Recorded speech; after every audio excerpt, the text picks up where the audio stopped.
I would like to go over some frequently asked questions when it comes to the COVID vaccine. A few questions I have received are, how much will it cost to receive the vaccine? The federal government is providing this vaccine free of charge to all those who live in the United States. What this means, I know that with our vaccine provider, they will ask for your insurance card, and that is just so they can bill what they call an administration fee. You should not receive a bill for receiving the vaccine, and if you do, just contact your vaccine provider. And for us, as a district, it would be Federal Health, and then if you go to an outside provider and you receive a bill, just contact them as well. Is the COVID vaccine a live vaccine, or does it contain a live virus? The answer to that question is no. The vaccine does not contain a live, attenuated, or inactivated vaccine. The vaccine contains a gene from a virus protein only.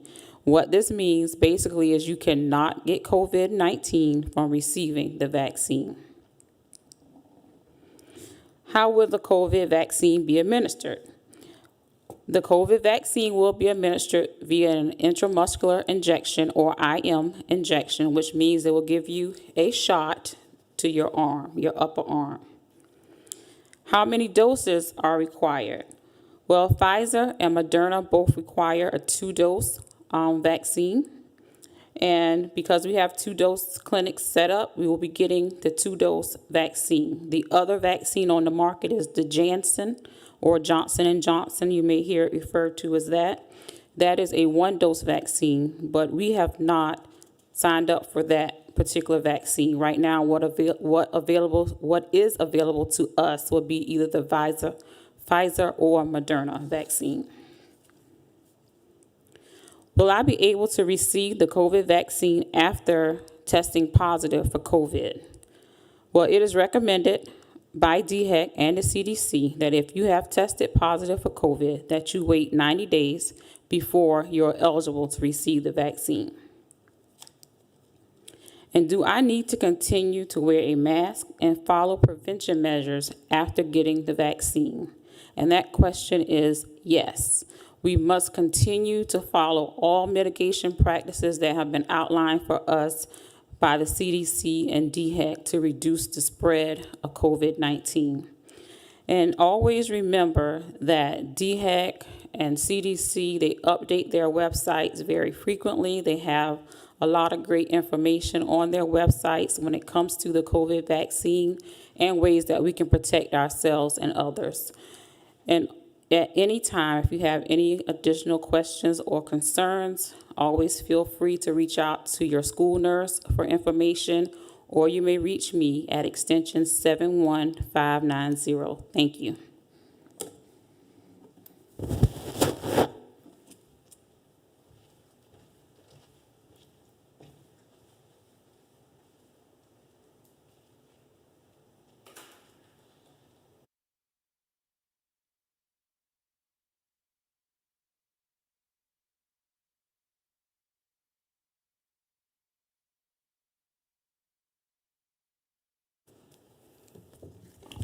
Good afternoon to everyone. My name is Jessica Williams.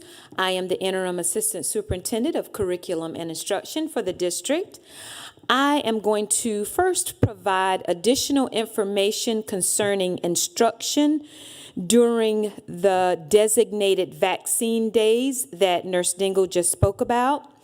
Instruction will be delivered virtually on March 18th and 19th, and also on April 15th and 16th. Teachers are asked to provide virtual instruction to students on those days and assign independent work when they leave to get their vaccine. Students will not attend school physically on those days, but will be engaged in virtual learning. These days are a part of the 180 days of school that is required by the State Department of Education. If you have any additional questions concerning this, please feel free to contact the Office of Curriculum and Instruction. Also, the district, in collaboration with the Office of Curriculum and Instruction, is in the process of developing a comprehensive summer program that will assist in alleviating some of the learning loss that our students have experienced due to COVID-19. This is just one component of plans to address learning loss. As our schools are now in the process of developing strategic plans that will guide our work for the next 5 years, we will also develop a comprehensive academic loss plan as required by the State Department of Education. At this time, Dr. Vanessa Reed will come before you to provide detailed information concerning summer programs for 2021. Dr. Reed.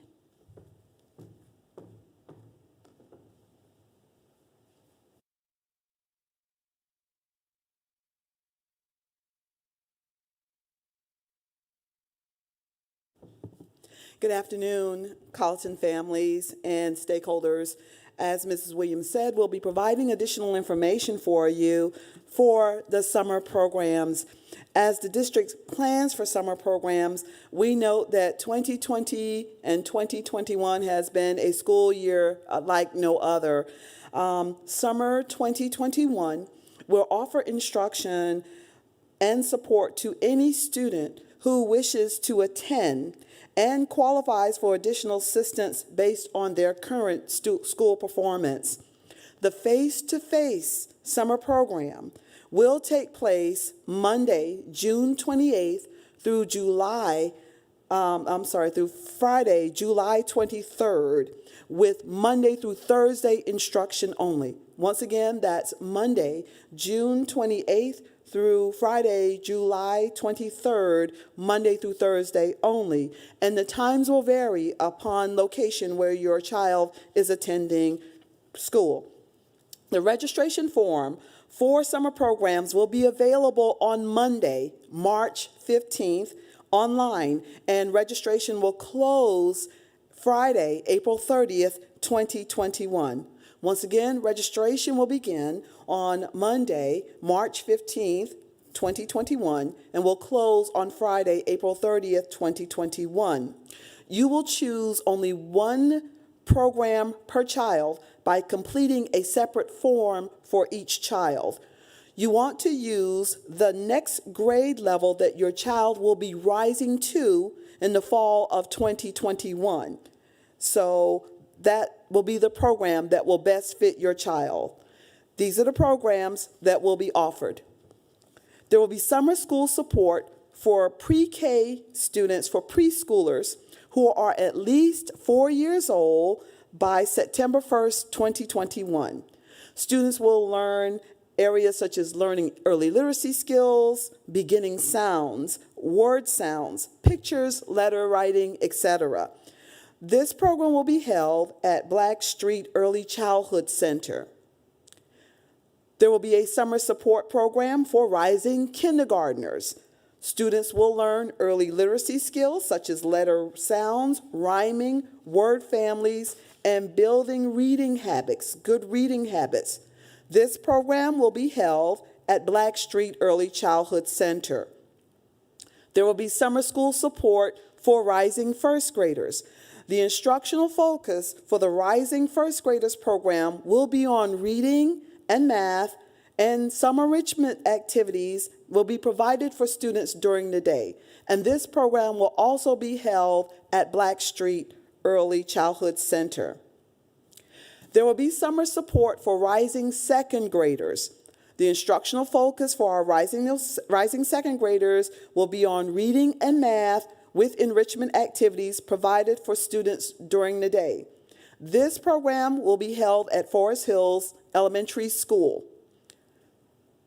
There will be summer school support for rising third graders. The instructional focus will be on reading and math with enrichment activities provided for students during the day, and this program will also be held at Forest Hills Elementary School. There will be summer support for rising fourth graders. The instructional focus will be on reading and math with enrichment activities provided for students during the day. And that program also will be at Forest Hills Elementary Schools. For our rising fifth graders, the instructional focus will be on reading and math support with enrichment activities provided for students throughout the day. And once again, that program will be held at Forest Hills Elementary School. For our rising sixth graders, the instructional focus will be on reading and math with some additional enrichment activities provided for that group. This program will be held at Colleton County Middle School. The students also may be able to participate in 21st Century Gap enrichment programs at the middle school, but that program will be held at Colleton County Middle School. For our rising 7th and rising 8th grade students, this program will be held at the Colleton County Middle School. The instructional focus for rising 7th and rising 8th grade will be reading, math, science, and social studies. These students may also be able to participate in enrichment activities conducted by the 21st Century Gap program at the middle school as well. Summer school support for rising 9th graders. The instructional focus will be on reading, math, science, and social studies. This program will be held at Colleton County High School. Summer school support for students rising to grades 10 through 12 will be held at Colleton County High School as well. These students will be able to enroll and complete courses for credit recovery, and the program will be held at Colleton County High School. Further information will be pending for those programs. We will have, as we have held in the past years, our migrant education program. This program is for students of parents who are in the area working for seasonal work in agricultural areas, and this program will be held at Forest Hills Elementary School. This program is for all grade levels.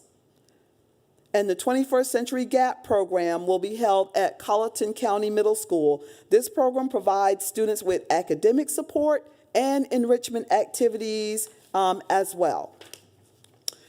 Colleton County School District plans to operate the Summer 2021 programs, applying safety guidelines and recommendations from the Center of Disease Control, or CDC. So when enrolling your child in the summer programs, please plan to commit his or her attendance for the entire 4 weeks. Spaces will be reserved for your child according to the CDC guidelines in both the classes and the buses if transportation is requested. It is important that you register your child by April 30th, 2021 in order for us to make sure we have those preparations for their safety.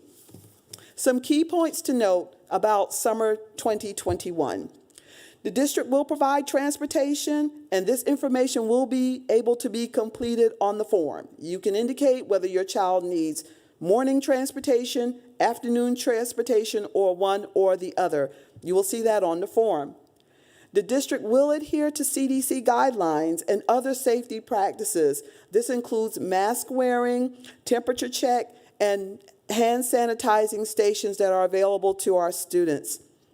The district will provide meals to participating students.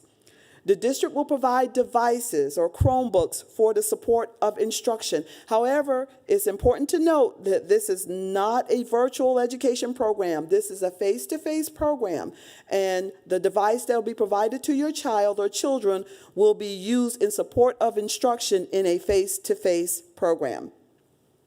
The programs will be held, as I indicated before, Monday through Thursday, and the times will vary depending on which program your child is in according to location.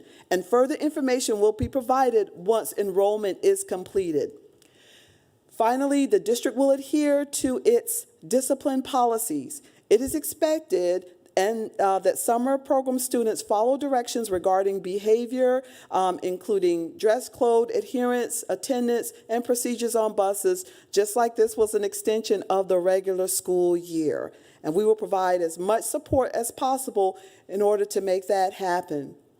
If you have any questions about summer programs, please feel free to contact me, Dr. Vanessa Nelson Reed, at vreed@colleton.k12.sc.us. That's VREED@colleton.k12.sc.us. We look forward to serving your students this summer.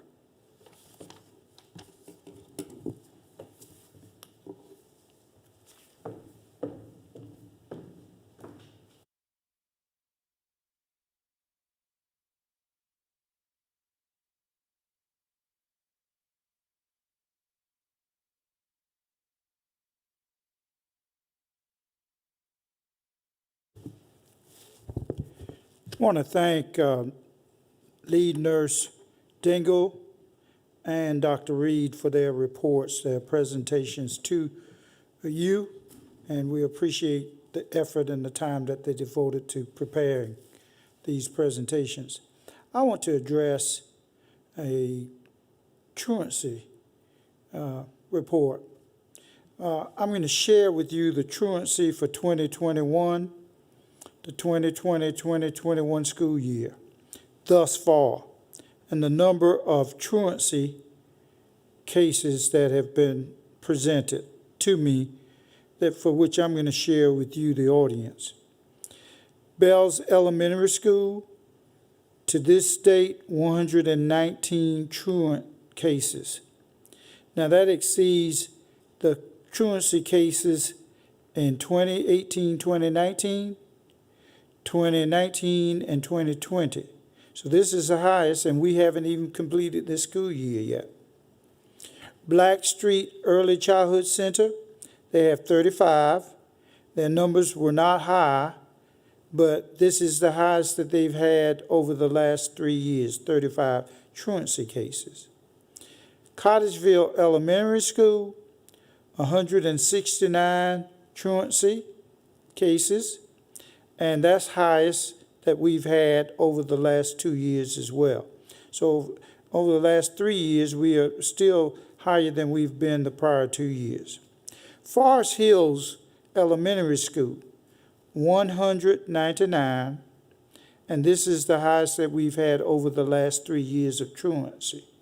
And as I stated earlier, we still have the rest of the third quarter to complete, as well as the fourth quarter. And you know, our school year doesn't end until June 18th this year.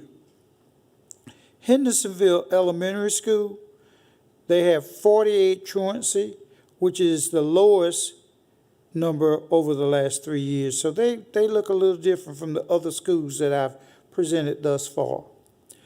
Northside Elementary School, 215 truancy reported, and that's the highest of the last 3 years. Colleton County Middle School, 25 truancy reported, and that's the lowest over the last 3 years. And Colleton County High School, 144 truancy, and that's the highest number over the last 3 years. Looking at the total number, 2018-2019, the total number was 684 truancy cases. 2019-2020, 880 cases. And this year, thus far, we are reporting 954 truancy cases. And I want to say this, it is important for your children to be in school daily, every day teaching and learning is occurring. Also, it's important for them to be on time so that they're there when the teaching and learning begins. Now, he says they're there. When I say there, if they're virtual online, they should be on time and they should be present. If they're in person, they should be on time and they should be present daily. And I want you to know that we want your children to learn at a high level and to be very, very successful in their academic pursuits, in their artistic pursuits, and even in their athletic and other extracurricular pursuits that they have. But academics is number one. Academic achievement is in first place. This is the business that we're in. We're in the learning business, and we want our students to achieve. Achievement matters. It's important for them to graduate from our school system, our school district, and to be able to pursue a career of his or her choosing, or to be able to attend a college or technical school for which they would love to attend. So I want to emphasize, please make sure, parents, that you are supporting your children, being present in attendance daily, and being on time. And those are the same kinds of characteristics that they're going to need wherever they go, whatever field of work they choose to work in. They're going to be held accountable for being there and being on time. So I wanted to emphasize that a moment. I want to talk a moment about my visitation this past Friday. I can talk about the Friday before that as well. But I visited 3 schools this past Friday. I visited Forest Hills Elementary School. I went to Hendersonville Elementary School. And I also visited Bells Elementary School. And I want to let you know that what I saw was very impressive to me. I saw teachers teaching in all of the settings that I went into. I even talked with a class or two during my visit at least in 2 of the 3 schools. And I was impressed with our young people, their participation in the lessons. And I want you to be encouraged that we have good students in our school system, and they are very capable young people. And if we continue to provide these opportunities, they're going to do well in school and when they leave school. They're geniuses in places like Colleton County School District. And what I want to say to you, we want to help develop the genius in all of our students. All of them can learn and do well. I was in one of the classes in a school, and it wasn't a teacher directing the lesson. It was a substitute teacher, and she was doing an outstanding job, and her students were focused. Now that says a lot when you have a substitute teacher who's teaching the class, who's enthusiastic, and has the students engaged. When I say engaged, focused on learning what she was providing them that day. So again, I was encouraged. And then the environment, the safety things that are in place, the dividers on the student desk and where the teachers were, hand sanitizers, hand sanitized stations within the hallways, social distancing markers throughout the hallway in the building. I was just truly impressed how we are trying to ensure the safety and well-being of our students and staff. And I will be honest with you, I did not see a single student in the classes in which I visited or even looked in on where students were not wearing a mask, even at some of the youngest ages in these schools. And I want to commend you parents for having reinforced that with your children. And we want you to continue to make sure that they continue to practice these protocols that are in place. And next, I want to share with you, I plan to get into some more schools this week. As you know, this week is school safety week as it relates to hurricanes and tornadoes and things of that nature.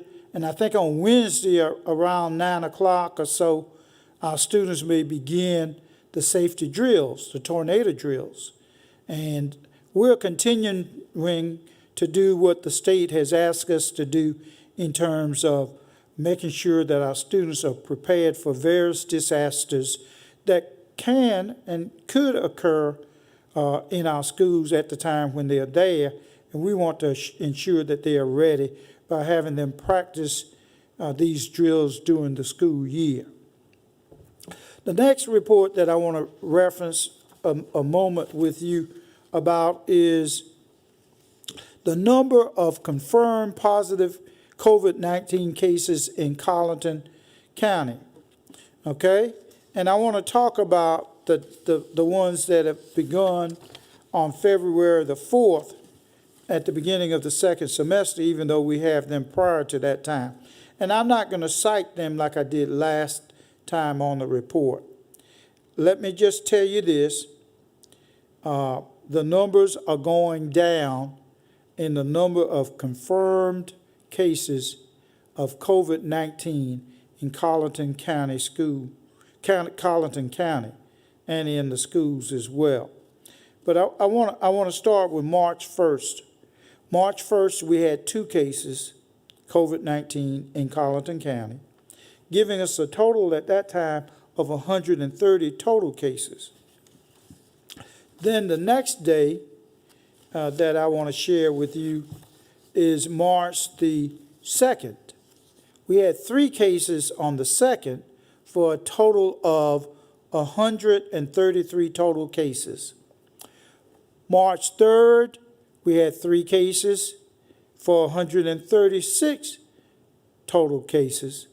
March 4th, we had 5 cases for 141 cases. And March 5th, we had 2 cases for 143 cases.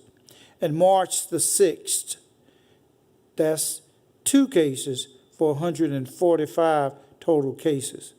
And to be real honest with you, these numbers have been coming down in a very positive way. And I'm pleased to see that these numbers are decreasing.